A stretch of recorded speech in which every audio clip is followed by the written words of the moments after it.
Vice News is reporting on some good news for us here. They explain Ohio cannot proceed with planned executions after a federal judge on Thursday ruled that the state's lethal injection method involving a controversial drug is unconstitutional. Ohio's go-to death penalty method relies on a 3-drug protocol involving midazolam, the controversial drug at the center of a nationwide debate over capital punishment's constitutionality. Midazolam has been used in several problematic executions in Arizona, Oklahoma, Alabama, and Ohio. All right, so let me explain this in detail for everybody. Starting a while back, there was a European company that made the lethal injection chemicals. And so it's a 3-drug cocktail, but they decided, you know what, we're not going to make it anymore because they don't have the death penalty in Europe. The overwhelming majority of modern nations, industrial nations, do not have the death penalty.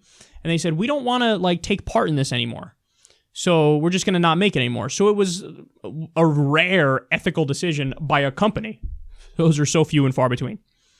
So in the U.S., we have the death penalty in many states. So they went, well, we still want to keep killing people. So I guess we got to come up with a new drug cocktail.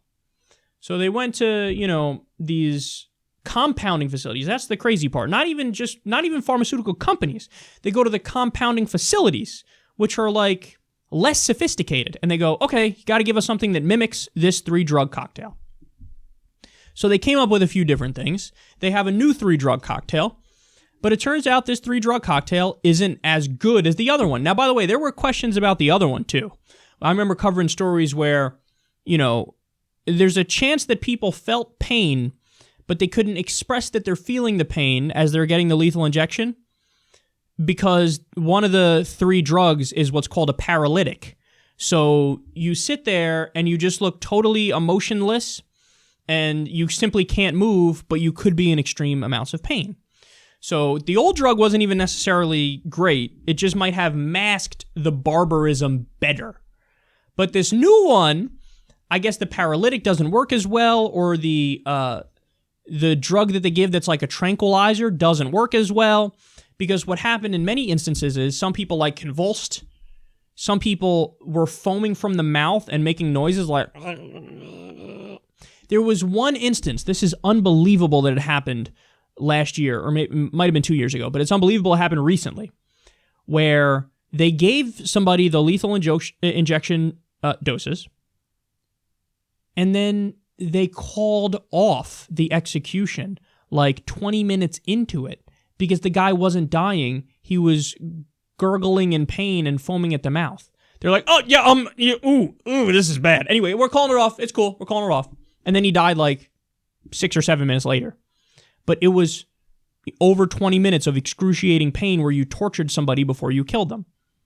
Now, having said all that, it's obvious, right, that when the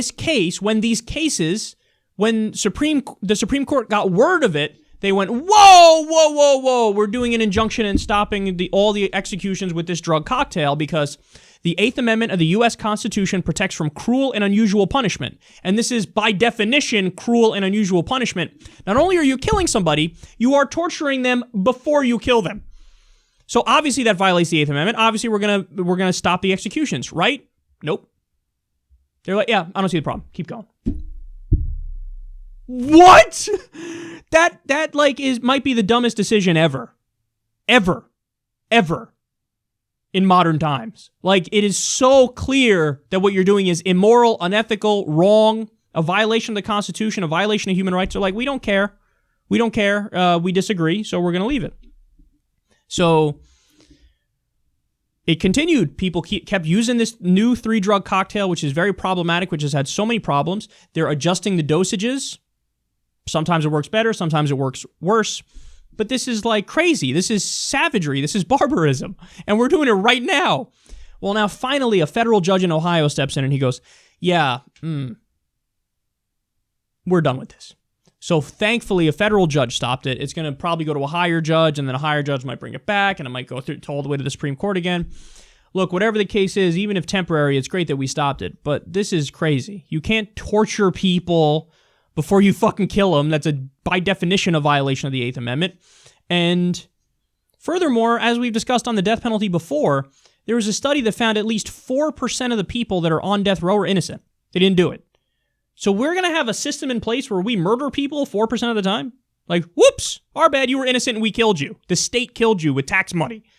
No, you can't have that system. You got to replace the death penalty with life in prison without the possibility of parole. Because guess what? Even in the instances where we all kind of want to see it, like with Dylan Roof, for example, it might even be bigger punishment to just have him rot away in a cell all his life and be there tortured by his own thoughts. And that might be better than giving him an out by saying, hey, you might get the death penalty. So you just can't have a system that kills innocent people. I'm not okay with that. And I'm not okay with a system that fucking tortures people. And that's what this is. So it's a sad, sad reality. And it's good that this Ohio court stopped it, and it should be stopped permanently.